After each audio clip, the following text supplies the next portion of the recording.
Bienvenue sur Tu savais ça, le blog des sujets strictement inutiles et donc rigoureusement indispensables.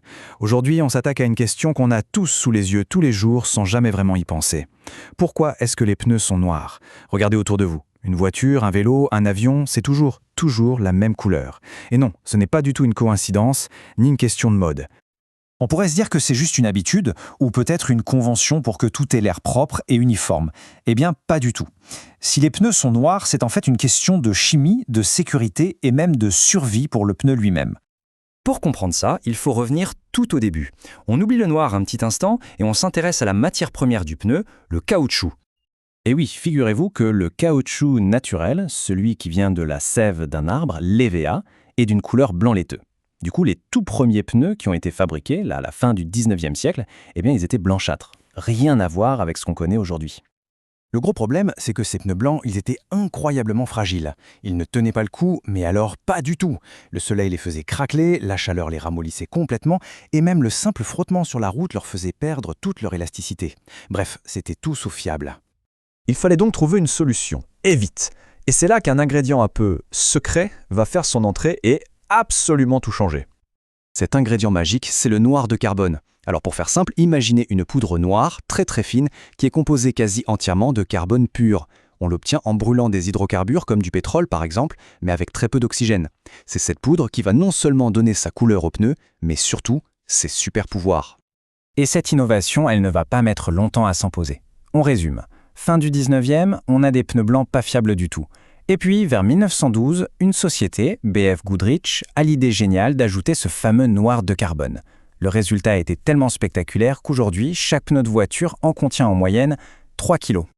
L'analogie est toute simple, mais elle est parfaite. Le noir de carbone, c'est littéralement comme une paire de lunettes de soleil pour le caoutchouc. Il va absorber les rayons ultraviolets du soleil, qui sinon attaqueraient et détruiraient la structure du pneu, le rendant tout cassant. Mais attention, la protection solaire, ce n'est que le début du spectacle. L'ajout de cet ingrédient donne aux pneus toute une panoplie de super pouvoirs qui sont juste essentiels. Le chiffre le plus impressionnant, c'est sans doute celui-ci. Un pneu qui contient du noir de carbone dure jusqu'à 10 fois plus longtemps qu'un pneu blanc d'origine. C'est juste colossal comme différence. On est passé d'un produit quasi jetable à un équipement vraiment robuste. Et ça ne s'arrête pas là. Le noir de carbone rend aussi le pneu bien plus résistant à l'abrasion de la route. Il l'aide à beaucoup mieux supporter la chaleur qui est générée par le frottement.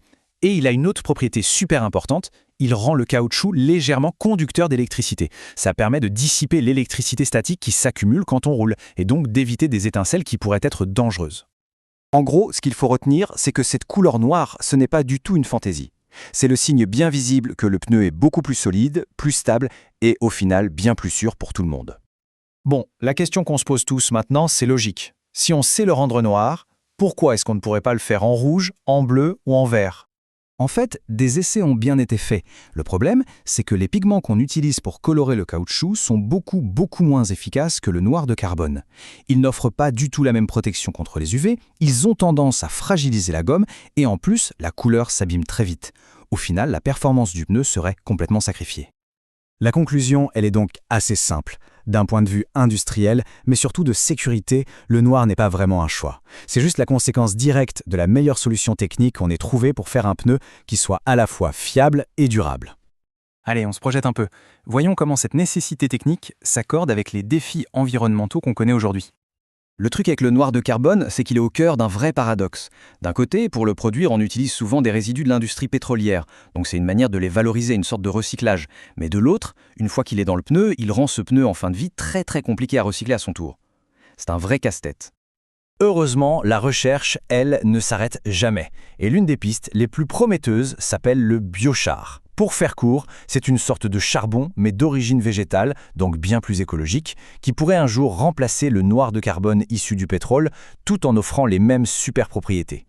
Et c'est là que réside toute l'ironie de l'histoire. Même si on arrive à fabriquer des pneus plus verts, plus écologiques, grâce à ce biochar, eh bien, pour exactement les mêmes raisons de solidité et de protection, ils devront rester noirs. L'avenir, c'est peut-être des pneus verts qui seront noirs.